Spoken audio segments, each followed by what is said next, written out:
حضرت عمر رضی اللہ تعالیٰ عنہ کہ نبی پاک صلی اللہ علیہ وسلم کے روضہ اقدس میں دفن ہونے کی تمنا ہے اور ام المومن امی عائشہ کا احترام ہے۔ سبحان اللہ، اپنی تمنا بھی چاہتے ہیں اور حضرت عائشہ کا احترام بھی چاہتے ہیں۔ کس طرح؟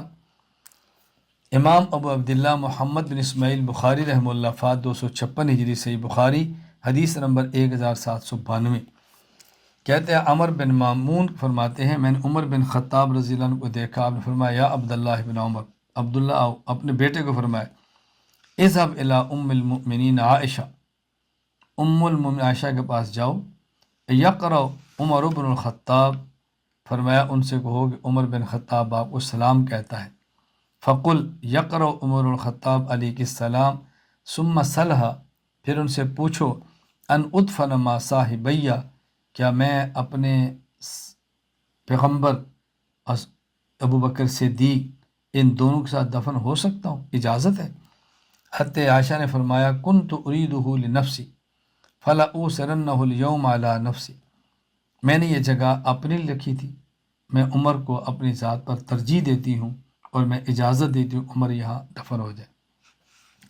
فلما اقبل، عبداللہ بن عمر یہ پیغام لے کر واپس آئے، فرمایا کیا کہتی ہیں؟ انہوں نے کہا اذنت لک یا امیر المومنین، انہوں نے آپ کو وہاں دفن ہونے کی اجازت دے دی ہے۔ اللہ اکبر۔ حضرت عمر کیا فرماتے ہیں؟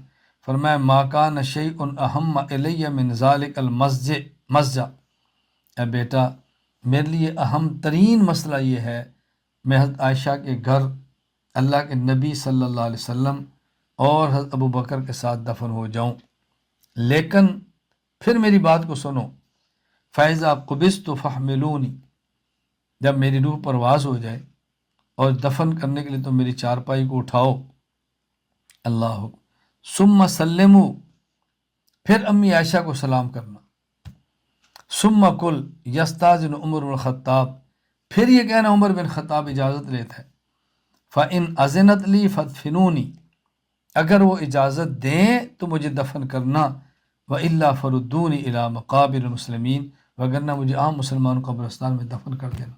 اللہ منشا یہ تھی کہ میں نے ابھی ان سے اجازت مانگی ہے اور میں اس دنیا میں زندہ ہوں، ہو سکتا ہے میں عائشہ رضی اللہ تعالیٰ کی اپنی خواہش ہو وہاں دفن ہونے کی اور میرے احترام میں اپنی خواہش کو دفن کر دیں، اور میرے جانے کے بعد وہ پھر یہ چاہیں کہ وہ دفن ہو جائیں۔ آج ممکن ہے میرے خوف کی وجہ سے، ممکن ہے میرے دبدبے کی وجہ سے، ممکن ہے میرے جاہو جلال کو ایسی بات کہہ دیں، جب میں فوت ہو جاؤں پھر پوچھو۔ میں نہیں چاہتا میں حضرت عائشہ رضی اللہ تعالیٰ عنہ کی رائے کو روند کر وہاں دفن، میں نہیں چاہتا۔ کس قدر احترام ہے حضرت عمر رضی اللہ تعالیٰ عنہ کے دل میں ام المومنین امی عائشہ رضی اللہ تعالیٰ عنہ رسول اللہ صلی اللہ علیہ وسلم کے مبارک حرم کا۔ اللہ حضرت عمر رضی اللہ تعالیٰ عنہ شہید ہو گئے، غسل ہو گیا، کفن ہو گیا، اب دفن کی باری آئی، دفن ہو گئے، جنازہ بھی ہونا ہے۔ امام مالک بن انس رحمہ اللہ فات 179 ہجری موطا میں لکھتے ہیں ان عمر بن الخطاب غسل و کفن و صلی علیہ، غسل دیا گیا، کفن دیا گیا، جنازہ پڑھا گیا، وکان شہیدن، اور یہ شہید تھے۔ امام محمد ابن سعد وفات 430 ہجری الطبقات الکبریٰ میں لکھتے ہیں سأل علی بن الحسین سعید بن المسیب من صلی علی عمر، علی بن حسین نے پوچھا کہ حضرت عمر کا جنازہ کس نے پڑھایا تھا؟ فرمایا صہیب، حضرت صہیب نے۔ کم کبر علیہ قال اربعا، حضرت صہیب نے کتنی تکبیرات پڑھی؟ فرمایا 4۔ دیکھیں نا یہاں بھی مسئلہ ہوا کہ حضرت عمر رضی اللہ تعالیٰ عنہ کا اپنا جنازہ، اس پر بھی تکبیرات جنازہ 4 پڑھی گئی ہیں۔ یہاں ایک بات سمجھ لیں، عام طور پہ ہمارے ہاں جب کوئی شخص فوت ہو تو ہم اپنے محلے کے امام کے علاوہ کسی اور کو جنازے کے لیے بلاتے ہیں۔ فقہ کا مسئلہ یہ ہے کہ محلے کا امام یہ زیادہ حقدار ہے جنازے کا۔ کبار صحابہ کرام موجود ہیں رضی اللہ عنہم، حضرت عثمان علی جیسے صحابہ موجود ہیں رضی اللہ عنہم، خلیفہ حضرت عثمان بن گئے ہیں، لیکن جنازہ حضرت صہیب پڑھا رہے ہیں۔ کیوں؟ اس لیے کہ اس وقت مسجد کے امام حضرت صہیب رضی اللہ تعالیٰ عنہ تھے۔ یہ مسئلہ ذہن نشین فرمائیں۔ ان کو قبر میں اتارا ہے حضرت عثمان بن عفان، سعید بن زید، صہیب بن سنان، عبداللہ بن عمر رضی اللہ عنہم نے۔ محمد ابن سعد وفات 430 ہجری الطبقات الکبریٰ میں لکھتے ہیں، نزل فی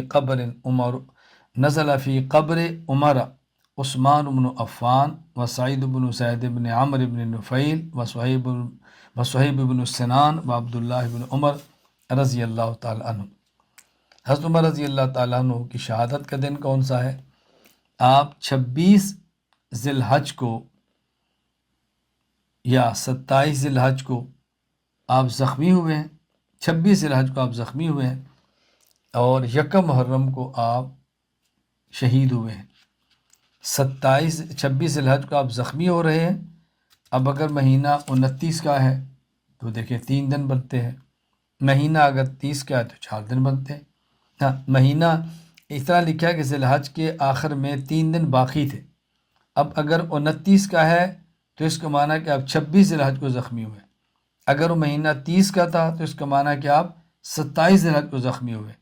تو آپ 26 یا 27 ذی الحج کو زخمی ہوئے ہیں 23 ہجری کو، اور 1 محرم 24 ہجری کو آپ دفن ہوئے ہیں اور شہید ہوئے ہیں۔ حافظ عماد الدین ابو الفدا اسماعیل دمشقی رحمہ اللہ وفات 774 البدایہ والنہایہ میں لکھتے ہیں، طعن عمر یوم الاربعاء لاربع لیال بقین من ذی الحج سنۃ 23 23 ہجری ذی الحج کے 4 راتیں باقی تھیں کہ آپ زخمی ہوئے۔ ودفن یوم الاحد صباح ہلال المحرم سنۃ 24 اور آپ 1 محرم 24 ہجری کو دفن ہوئے۔ یہ بات یہ نشین فرما لیں کہ بسا اوقات موت کے وقت کو یوم التدفین بھی کہا جاتا ہے۔ یہی دفن کا دن ہے، یہی شہادت کا دن ہے۔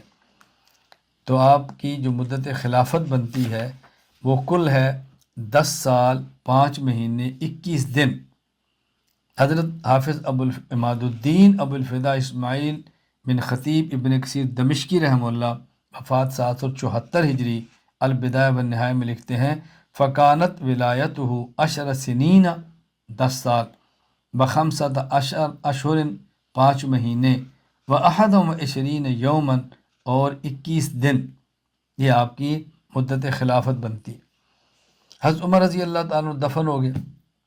حضرت عائشہ رضی اللہ تعالیٰ عنہ کا مبارک عمل بہت عجیب تھا۔ آپ کی تدفین کے بعد امام ابو عبداللہ احمد بن حنبل البغدادی رحمہ اللہ وفات 241 ہجری مسند احمد حدیث نمبر 25660 میں لکھتے ہیں، حضرت عائشہ رضی اللہ تعالیٰ عنہ فرماتی ہیں، کنت ادخل بیتی الذی دفن فیہ رسول اللہ صلی اللہ علیہ وسلم و ابی فاضع ثوبی فاقول انما هو زوجی و ابی۔ میں جب اپنے اس گھر میں داخل ہوتی جہاں رسول اللہ صلی اللہ علیہ وسلم مدفون تھے اور میرے والد ابو بکر مدفون تھے، تو میں اپنے اس حالت میں داخل ہوتی کہ میرے سر پہ دوپٹہ نہیں ہوتا تھا، میرا گھر تھا فاضع ثوبی، تو میں یہ کہتی تھی ایک میرا شوہر ہے اور ایک میرا والد ہے، دونوں سے پردہ نہیں ہے۔ فلما دفن عمر و معہم، جب حضرت عمر کی وہاں تدفین ہو گئی، عمر کو دفن کر دیا گیا، فواللہ ما دخلت الا وانا مشدودۃ علی ثیابی حیاء من عمر، پھر خدا کی قسم میں بہت زیادہ پردے کا اہتمام کر کے وہاں داخل جاتی، چادر اچھی طرح لپیٹ کر جاتی، عمر کے حیا کی وجہ سے۔ یہاں ایک بات اچھی طرح ذہن نشین فرما لیں، ام المومن امی عائشہ کا طرز عمل یہ ہے کہ رسول اللہ صلی اللہ علیہ وسلم کے سسر ہیں، امیر المومنین ہیں، پیغمبر پاک صلی اللہ علیہ وسلم کے خلفۂ راشدین میں سے ہیں، آپ کے سسر ہیں، اور جب وہ فوت ہوتے ہیں تو امی عائشہ وفات کے بعد ان کی قبر پر بھی جائیں تو چادر کا اہتمام کر کے جاتی ہیں۔ تو آج امی عائشہ کی بیٹیوں کو کیا حق ہے کہ وہ بغیر پردے کے بازاروں میں جائیں؟